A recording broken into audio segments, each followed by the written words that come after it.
Assalamualaikum. Waalaikumsalam. Masya Allah, baik. Mari kita berselawat terlebih dahulu, Ibu. Allahumma sholli ala sayyidina Allahumma Muhammad sholli. wa ala ali sayyidina Muhammad. Allahumma sholli. Dengan Ibu siapa dan dari mana? Dari hamba Allah dari Sumatera Barat. Baik, Ibu bisa bertanya langsung kepada Abu ya. Assalamualaikum Bu ya. Waalaikumsalam warahmatullahi wabarakatuh. Saya ingin bertanya Bu ya tentang perceraian. Saya sering mendengar ceramah Bu ya tentang perceraian, tapi saya masih ragu. Di sini suami saya sering mengatakan cerai kepada saya. Di waktu itu kami bertengkar Bu ya. Dan Anda di mana? di Sumatera Barat Bu ya. Enggak, di saat Anda, waktu suami Anda menata cerai, Anda di mana? Anda ngomong apa tadi? Ada di sampingnya Bu ya. Baik. Kami lagi berdua Bu ya. Soalnya suami saya ini Bu ya, dia kurang gitu, kurang tahu agama. Dan suami saya juga tidak sholat Bu ya. Gimana? Kalau suami saya tidak sholat Bu ya, disuruh sholat, dia nggak mau Bu ya, selalu marah. Jadi kami tuh sering berbeda pendapat Bu ya. Jadi di waktu saya bertengkar sama suami saya sering bilang cerai sama suami saya. Anda? Udah, Anda yang bilang? Iya Bu ya. Ya udah, ceraikan saya malam ini, ceraikan saya bilang. Terus suami saya bilang, enggak, dia enggak mau, dibilang kan. Gimana?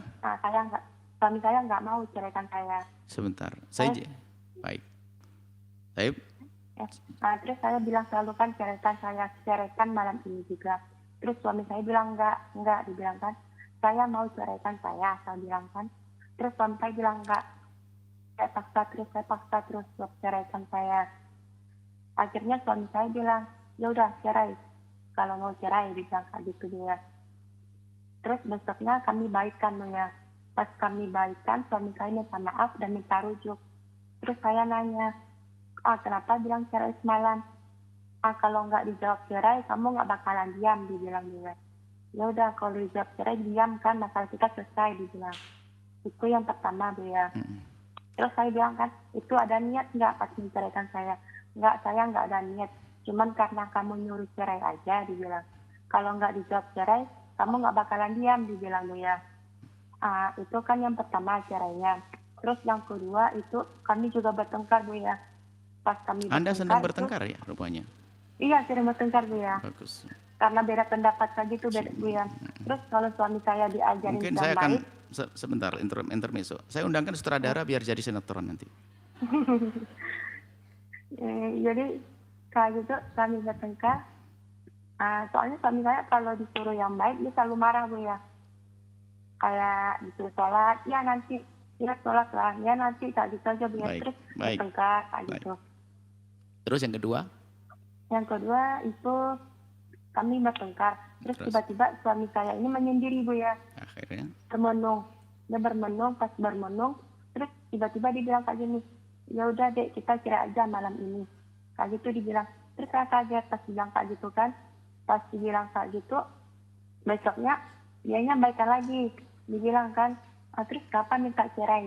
Kata bilang. Dia nggak tahu, kata-kata itu terlompat aja dari mulutnya. Nggak tahu ada apa, dibilang.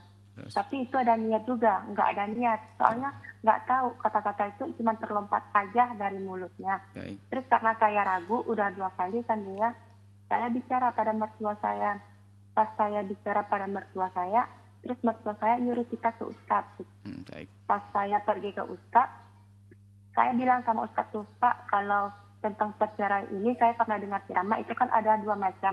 Ada sorih dan kinayah. Oh nggak ada, bilang kayak gitu sama ustadznya. Kalau cerai ya cerai aja, dibilang. Kalau udah bilang cerai ya cerai, nggak ada yang kata-kata kayak gitu dibilang ustadznya. Jadi saya ragu. Berapa kali Anda cerai? Berapa kali? 2 kali? Iya, itu yang kedua Bu ya. Terus yang ketiga? Yang ketiga itu saya bilang kayak gini sama suami saya. Anda yang bilang? Iya, kita hubungan kita sebatas jaga anak aja. Udah selesai, itu toh? Cukup. Gitu aja. Terus suami saya bilang, enggak, dibilang kan, ya udah kalau emang kayak gitu, dibilang. Dia 4 kali Bu ya. Baik, 4 kali. Yang keempat apa? Yang keempat kayak gini Bu ya, itu tuh kan suami saya lagi marahin anak saya. Terus? Pas suami saya lagi marahin anak saya, tiba-tiba mama saya marah. Mama saya marah pada suami saya. Dan ngomong kata-kata kasar, kata-kata kotor gitu Bu ya. Terus ngomong cerainya gimana? Terus karena suami saya lagi sakit hati, dia lagi makan nasi Bu ya. Karena mama saya masih marah-marah, bilang kata kasar orang Minang ya Bu ya, orang kata kasar, kata kotor orang baik. Minang, dibilang kayak gitu. Terus suami saya langsung bilang, aku ceraikan kau malam ini, dibilang. Terus suami saya marah besar Bu ya. Biasanya kami cepat tengkar, suami saya nggak pernah lari dari rumah. Pas malam itu suami saya karena marah besar, dia lari dari rumah Bu ya. Dia lari dari rumah dan bawa semua baju-bajunya dan barang-barangnya dari rumah dan pergi ke tempat ibunya. Baik, sudah cukup. Selesai? Karena gini Bu, karena kalau sampai 4 selesai akan kami amati gini. Yang pertama adalah nasihat buat Anda. Anda mengajak kebaikan, tapi suami Anda tidak segera menuruti. Mungkin koreksi buat diri Anda. Wong Anda minta cerai aja maksa, barangkali Anda menyuruh kebaikan dengan cara maksa, sehingga suami Anda tidak tertarik dengan gaya Anda. Paham Anda? Jangan ditutup. Ditutup. Sudah. Kalau belum ditutup, nah, Anda, makanya kalau ingat ke suami tidak boleh dengan cara semacam itu. Mungkin gaya Anda suka memaksa. Biarpun itu kebaikan, menjadi orang memuntahkan kebaikan. Sepertinya model Anda seperti itu. Kalau sudah punya kemauan harus begini. Akhirnya ribet. Akhirnya termasuk sholat pun jadi nggak mau. Karena mungkin dia sebelumnya di hati kecilnya sudah mau sholat, tapi cara Anda menyuruhnya tidak baik, merasa dia ingin harus membantah istri yang semacam itu. Maka kami ingatkan, kalau mengingatkan pasangan khususnya, tentunya dengan kelembutan, dengan kebaikan, dengan keindahan. Adapun masalah perceraian yang pertama, karena suami Anda mengatakan, ya engkau aku cerai adalah jelas. Betul kata Ustadz. Maka tidak ada tolak kinayah, tidak ada bicarakan kinayah soreh. Karena memang sudah soreh terang-terangan, engkau aku cerai. Tapi yang kedua kita kalau begini apa tadi kita cerai saja, itu kita cerai saja, kita akan cerai saja, terus ada pertanyaan kapan diurusnya, kita perlu cek kembali omongan itu dari seperti apa. Kalau yang pertama jelas, karena engkau aku cerai. Yang ketiga, yang pasti nggak cerai, wong Anda mengatakan ngurusi anak saja, ya nggak ada cerai di situ. Yang ketiga pasti nggak akan cerai. Adapun yang keempat jelas Anda cerai. Jadi paling tidak sudah terjadi 2 kali cerai yang pasti. Adapun yang kedua perlu dicek kembali Ibu. Jadi nggak gampang kita mengatakan itu cerai. Yang jelas yang pertama adalah jatuh cerai. Kalimat yang kedua yang keempat adalah pasti jatuh cerai. Yang kalimat yang ketiga adalah tidak jatuh cerai. Kalimat yang kedua itu yang ragu-ragu. Nah kita perlu cek kembali masalah ini. Bukan ini yang masalah pembahasan cerai gampang saja. Nanti bisa saja telepon kepada suami Anda, saya tanya kepada Anda, cek sama enggak dicek. Nanti baru dicocokin. Omongannya benar enggak? Kadang seorang istri yang emosional itu gampang emosi itu dikit-dikit kata cerai, padahal suaminya juga enggak ngomong cerai. Kemudian hal yang membingungkan Anda ini bagaimana? Anda yang minta cerai pun besok Anda juga akrab-akrab lagi dengan suami. Kenapa Anda kok bikin susah hidup itu? Anda kok sedang ribut? Rubahlah daripada ribut jadi candaria, begitulah. Jangan dengan keras kepala. Tidak boleh orang menyerah dengan memang watak saya begini. Apalagi tadi bahasanya ini marahnya orang Minang. Saya ketemu orang Minang nggak marah-marah kok dengan saya. Hah? Jadi jangan mengatakan ada orang ini kan marahnya orang Batak. Saya kenalan orang Batak nggak marah-marah juga ada kok. Anda jangan mengatakan watak itu nggak bisa berubah. Anda yang nggak mau berubah. Ya ini jangan. Jadi seperti itu. Jadi beri Anda perlu berubah. Ini semua berlaku untuk semuanya. Berlaku untuk dia saja. Kemudian saya turuti pertanyaan panjang karena masalah pernikahan. Nih, kemudian setelah itu ya Anda segera cek kembali. Nanti bisa di lewat telepon saja kita pastikan lagi suami istri. Kalau cerai masih 1 bisa rujuk, cerai 2 masih bisa rujuk, 3 nggak bisa lagi rujuk. Seperti itu, bisa kembali lagi. Dan rujuk ada cukup berdua saja mengatakan aku kembali kepadamu jika itu cerai masih 1 dan 2 di masa iddah. Kalau kelewat masa iddah nggak ada lagi. Rujuk kecuali dengan akad baru. Baik, seperti itu ya. Jadi nasihat kami adalah pertama Anda sedikit kalem. Kalau suami Anda mendengar suara ini, kami himbau. Sebagai seorang suami, Anda harus berusaha untuk membuat perubahan menjadi yang lebih baik. Anda imam, Anda ahli iman insya Allah. Biarpun sholat masih bolong-bolong, tapi semuanya Anda punya iman. Yuk buat perubahan agar rumah tangga indah.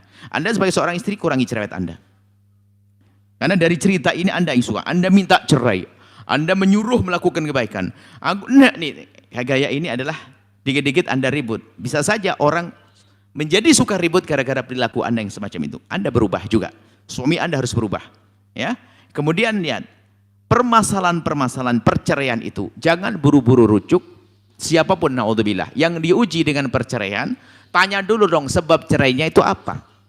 Kalau sebab cerainya jelas, baru nanti kalau mau rujuk, selesaikan dulu. Jangan sampai sebabnya sama. Ada orang cerai, rujuk gampang, tapi permasalahan cerainya belum dibahas. Baru kumpul semalam, besok cerai lagi. Karena suka ribut kayak tadi itu. Semoga Allah menjaga semuanya. Hati-hati masalah perceraian yang gampang. Hei kaum pria, bagi seorang laki-laki mengucapkan kalimat cerai, sengaja tidak disengaja, tetap jadi cerai. Maksudnya Pak, guyon atau tidak guyon, tetap jatuh cerai. Asalkan kalimatnya cerai tadi. Maksudnya guyon tidak guyon jatuh cerai. Hati-hati jangan gampang mencerai sebagai seorang laki-laki. Dan laki-laki tidak pantas gampang mencerai. Dan wahai para istri, memang betul kalimat cerai gampang mudah keluar dari mulut seorang istri. Gara-gara kurang sedikit mending kita pisah aja bang, sendiri-sendiri. Sering berman. Padahal kalau suruh diam setengah jam lagi nggak jadi dia.